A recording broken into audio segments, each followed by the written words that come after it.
Good morning everybody student. आज हम बात करते हैं चैप्टर सेकंड गृह विज्ञान में सामाजिक विकास हमने पढ़ा। उसके बाद हमने ज्ञानात्मक विकास के बारे में भी बात की। इसमें कौन कौन से विकास है, संवेगात्मक विकास भी हमने पढ़ लिया। अब हम बात करते हैं आज संज्ञानात्मक विकास के बारे में कि संज्ञानात्मक विकास क्या होता है। तो देखिए, सबसे पहले मैं आपको बता दूं इसमें संज्ञान का अर्थ क्या है। संज्ञान का मतलब होता है किसी वस्तु, घटना या परिस्थिति का ज्ञान प्राप्त करना। यानी एक बालक जब किशोर अवस्था में जाता है तो किसी वस्तु क्या है क्या नहीं है, कोई घटना घटित हुई है या उसकी परिस्थिति का ज्ञान प्राप्त करना ही क्या कहलाएगा, संज्ञान कहलाता है, यानी कि अनुभव करना। मान लीजिए कि यहाँ पे विस्तार से हम पढ़ते हैं संज्ञानात्मक विकास किसे कहते हैं, तो इसका विस्तार देखिए। ये तो इसका अर्थ है। मान आयु बढ़ने के साथ साथ बच्चों में अनेक ज्ञानात्मक योग्यताओं का विकास होता है, यानी ज्ञान बढ़ता जाता है, हर वस्तु को पहचानने लगता है, अच्छे बुरे का पहचान करने लगता है, कौन सी वस्तु क्या है क्या नहीं उसके बारे में जानकारी प्राप्त कर लेता है, उसका ज्ञान बढ़ता हुआ चला जाता है और वह वस्तुओं को पहचानने लगता है तथा क्यों वह कैसे, कई प्रकार के प्रश्न, ये चीज कैसे है, क्यों है, कहां से लाई है, कई प्रकार के प्रश्न बच्चा यहाँ पर करने लगता है। तो प्रश्नों से अपनी तर्क शक्ति यानी अपने तर्क यानी विचारों को बड़ों के सामने रखता है, चिंतन करता है, भाई ये वस्तु क्या है क्या नहीं है, कैसे बनी, कहां से आई, कई प्रकार के तर्क चिंतन शक्ति का विकास करता है। अर्थात हम कह सकते हैं इसका शॉर्ट एंड शॉर्ट डेफिनेशन हम कहें संज्ञानात्मक विकास की कि बच्चों की उन मानसिक प्रक्रियाओं का विकास जिनके फलस्वरूप वह अपने आसपास की वस्तुओं, घटनाओं आदि को जानने की इच्छा रखते हैं। दोबारा दोहराता हूं, बच्चों की उन मानसिक प्रक्रियाओं का विकास जिनके फलस्वरूप, यानी वो ऐसी मानसिक प्रक्रिया जिसके अंदर वो अपनी मानसिक शक्ति का विकास कर अपने आसपास की वस्तुओं वह घटनाओं आदि को जानने की इच्छा रखते हैं, वह कहलाता आपका संज्ञानात्मक विकास। अर्थ मैंने आपको समझा दिया है। अब देखिए इसमें आगे किशोर संज्ञानात्मक विकास के चतुर्थ सोपान पर होते हैं, यानी सोचने समझने की क्षमता उनकी इतनी बढ़ जाती है कि अपने लास्ट स्टेज पर हो जाते हैं कि अब वह अच्छा बुरे का पहचान करने लग जाते हैं, जिससे अमूर्त संक्रियात्मक अवस्था कहते हैं। अमूर्त का मतलब कि अब वो किसी भी चीज को आसानी से जानने की इच्छा रखते हैं। यह 11 से 17-18 वर्ष तक की अवस्था जिसको हम किशोर अवस्था कहते हैं। इस अवस्था के बालक विभिन्न प्रकार के तर्क वितर्क करते हैं, चिंतन भी करते हैं एवं परिकल्पनाएं करने लगते हैं। परिकल्पनाओं का मतलब काल्पनिक रूप से सोचने समझने की क्षमता उनके अंदर आ जाती है। कौन सी वस्तु क्या है क्या नहीं है, कहां से मिलेगी कहां से नहीं मिलेगी, कई प्रकार की चीजों को जाना पहचाना प्रारंभ कर देते हैं। इसके बाद है कि आप किशोर अवस्था आते आते बालक की सोचने विचारने की क्षमता में क्रमबद्धता आ जाती है। यानी किशोर अवस्था आते आते क्रमबद्धता का मतलब वह स्टेप बाय स्टेप हर चीज को समझने लगता है, सोचने लगता है, कौन सी चीज कैसे है, कौन से विचार, वह कोई भी बात होती है तो उसको पहले विचार करता है, उसके बाद वो बात करता है। तो क्रमबद्ध तरीका से वो किसी भी वस्तु को जानने की इच्छा रखता है, किसी से बात करने का तरीका तो उसके क्रमबद्धता से वो किसी भी चीज को जान पहचान कर उसके बारे में तर्क वितर्क और चिंतन करता है। तो क्रमबद्धता किशोर के अंदर आ जाती है। तरुण किशोरी, तरुण का मतलब होता है नव युवक।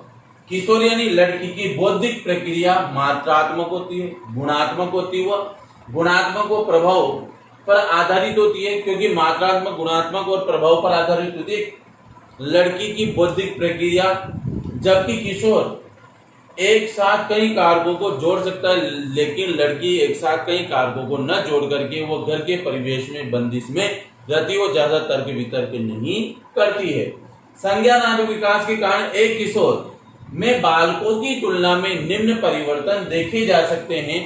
तो वो परिवर्तन देखिए, सबसे पहले हम पहला परिवर्तन की बात करें तो वह परिवर्तन आता है आपके किशोर तीव्र आलोचक होते हैं। आलोचक का मतलब दूसरे की अवहेलना करने वाले। वो अपने आसपास के लोगों वातावरण को देखने व परखने का नजरिया तार्किक एवं विश्लेषणात्मक होता है उनका, तार्किक चिंतन करते हैं, आसपास के नजरियों को देखते हैं, जिससे उनके व्यक्तिगत सामाजिक संवेगात्मक विकास पर क्या होता है, बहुत प्रभाव पड़ता है।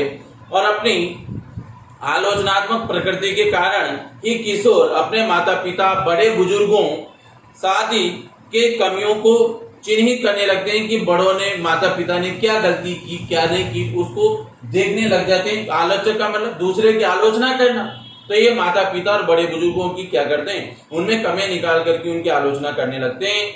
इसलिए यहाँ पर हम कह सकते हैं जिससे माता पिता और किशोर किशोरियों के बीच में वाद विवाद होकर के तनाव की स्थिति बन जाती है।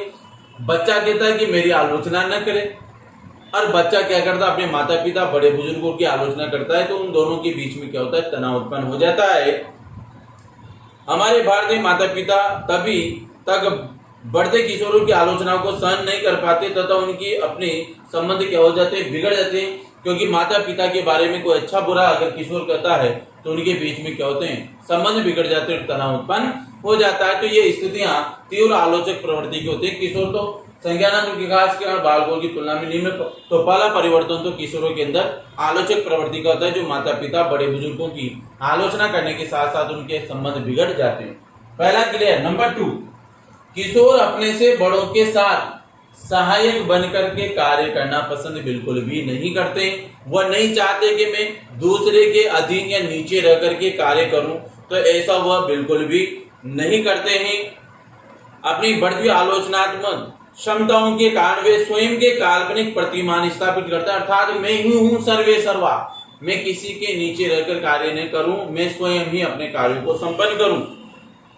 तो अपने आप को समझाने लग जाते हैं, अपने आप को बड़ा सुधार करता मानने लगते हैं, साथ ही उनके साथ न्यायपूर्वक व्यवहार नहीं कर रहे होते हैं, यहाँ तक कि काल्पनिक द्रोही बन जाते हैं। युवा होते होते यह विद्रोह भावना स्वयं ही खत्म हो जाती है, लेकिन जब वो किशोर होते हैं तो उस समय वो किसी के प्रति भी क्या करते हैं, कार्य करना पसंद नहीं करते हैं। और सबसे बड़ी बात तो है कि वो अपने आप को सबसे बड़ा सुधार करता मानते हैं कि मैं ही सर्वेसारी हूँ और मैं किसी के साथ, मुझे किसी की आवश्यकता नहीं है, मैं खुद स्वयं कार्य को कर सकता हूँ, अपना स्वयं सुधार करता मानकर। नंबर 3, संज्ञानात्मक विकास के साथ साथ किशोर स्वयं एक अनोखी भाषा विकसित कर लेते हैं, जिसमें हिंदी और अंग्रेजी का संगम होता है। जैसे कि हम यूं कह सकते हैं, जिसे उदाहरण में ले लेते हैं, कई प्रकार के हिंदी अंग्रेजी वर्ड्स इंक्लूड करके किशोर अपने आप को काफी आगे बढ़ाने की प्रवृत्ति रखते हैं, अपने आप को ज्यादा ही समझते हैं। वो तो देखिए यहाँ पर,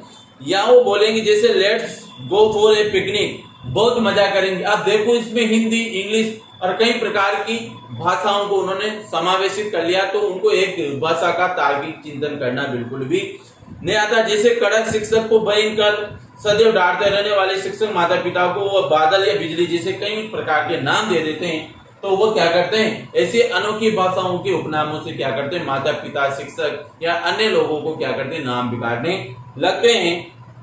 बोर होना, मूड ठीक नहीं होना जैसे काव्यांश उनके मुख्य संवादों में से। जैसे अगर आपसे कोई कुछ कहे तो आप क्या कहोगे, मेरा मूड नहीं है, मैं बोर हो गया हूं या बोर हो गई हूं। तो कई प्रकार के वाद विवाद या कई प्रकार की भाषा शैलियों का विकास आपके अंदर यहाँ पर हो जाता है।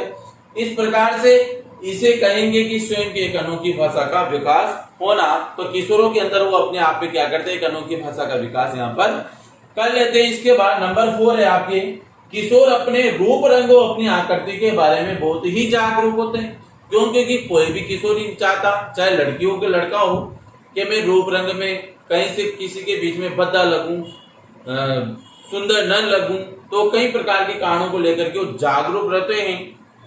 यहाँ तक कि वह किशोर उनकी सीमित समझ के कारण वे महसूस करते हैं कि सारी दुनिया उन्हें देख रही है, अपने आप को इतना सुंदर मानते हैं। वो फलस्वरूप घंटों शीशों के सामने खड़े होकर के काल्पनिक दर्शकों के रूप में स्वयं को क्या करते हैं, निखारते रहते हैं, अपने आप को सबसे बड़ा, सुंदर और भाग्यशाली मानते हैं। तो इस समय ऐसा होता है कि हर लड़का या लड़की अपने आप को सबसे खूबसूरत है, सुंदर देखने का प्रतिमान रखते हैं, अर्थात कोशिश करते हैं कि मैं सबसे अलग और सुंदर लगूं। नंबर 5, किशोर सृजनात्मक होते हैं। सृजनात्मक का मतलब यहाँ पर वो अपने माता पिता व बड़े बुजुर्गों को उनकी सृजनात्मक को प्रोत्साहन करना चाहिए, बौद्धिक क्षमता बढ़ने के साथ साथ सृजनात्मक, यानी कि सृजनात्मक का मतलब था निर्माणात्मक, यानी निर्माण करने की प्रवृत्ति बढ़ती है। उनकी सृजनात्मकता के भरपूर विकास के लिए घर व विद्यालय का वातावरण दोस्ताना और कुछ लचीलापन लिए हुए होना चाहिए। अर्थात माता पिता, बड़े बुजुर्गों या विद्यालय का वातावरण, शिक्षकों का जो व्यवहार जो होता है बच्चों को उनको सिखाने का होता है, तो इस समय उनको सृजनात्मक प्रवृत्ति के किशोर होते हैं, तो उनको क्या करना चाहिए, अच्छे से कार्यशैली को सिखाना चाहिए। इसके साथ ही किशोरों में दिवा स्वप्न देखने की प्रवृत्ति बढ़ जाती है, अर्थात वह दिवा स्वप्न में अच्छे, हम कर सकते हैं कि यहाँ पे दिवा स्वप्न में वह अपने आप में देखने की प्रवृत्ति में वृद्धि होती है। उम्र बढ़ने के साथ साथ उनकी परिकल्पनाएं बढ़ने लगती है। अब उन्हें सपनों में असफलता होने का भी भय नहीं। दिवा स्वप्न में क्या होता है कि जो सपने वो देखते हैं उनको पूरा हो या न हो, तब भी उनको किसी प्रकार की कोई टेंशन नहीं होती है।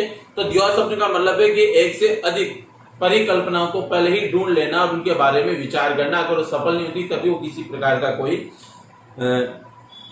हम कह सकते हैं कि उनमें असफल होने का कोई भय नहीं रहता। और अब उन्हें सपनों में असफल होने का भय नहीं लगता, क्योंकि अब वे बुरे अनुभवों से जूझने के लिए सक्षम हो जाते हैं कि अब उनके साथ बुरा होगा या अच्छा होगा उनको कोई पता नहीं होता है।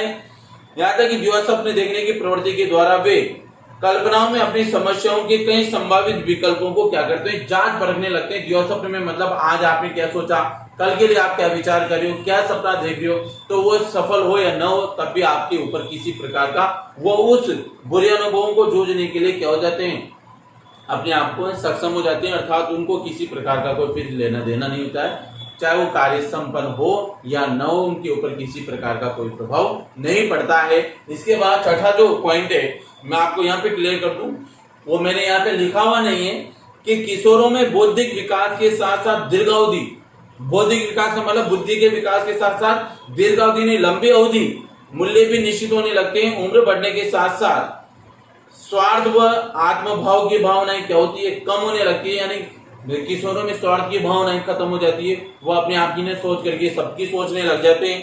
तथा किशोरों में तर्क वितर्क व मूल्य अभिवर्तन विकसित होने लगती है।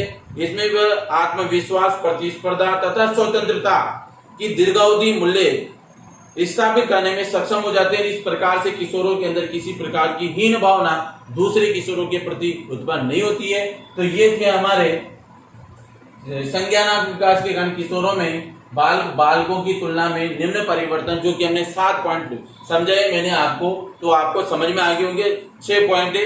इस प्रकार हम कह सकते हैं किशोरावस्था में निम्न विशेषताओं का विकास होता है। वो विशेषताओं भी मैं बता देता हूँ। नंबर 1, तार्किक चिंतन की क्षमता, यानी तर्क वितर्क करने की चिंतन की क्षमता बच्चों के अंदर विशेषता नंबर 1 है। नंबर 2, समस्या समाधान की क्षमता। जैसे किशोर बुद्धिजीवी हो जाता है तो वो किसी भी चीज को क्या करता है, समस्या का समाधान करने की क्षमता, दूसरी विशेषता ये भी उसके अंदर संपन्न हो जाती है। नंबर 3, वास्तविक अवास्तविकता में अंतर और समझने लग जाता है कि क्या सही है क्या गलत है, इसको समझने लग जाता है, तीसरी विशेषता। और नंबर 4 है वास्तविक अनुभवों काल्पनिक परिस्थितियों में प्रक्षेपित करने की क्षमता, कि वास्तविक क्या है और काल्पनिक क्या है इसको भी सोचने समझने की क्षमता एक किशोर के अंदर आ जाती है। और लास्ट विशेषता नंबर 5 है कि परिकल्पनाओं को विकसित करने की क्षमता एक किशोर के अंदर आ जाती है। ये विशेषताएं आपको पार्ट 2 के अंदर लास्ट में मिल जाएंगी।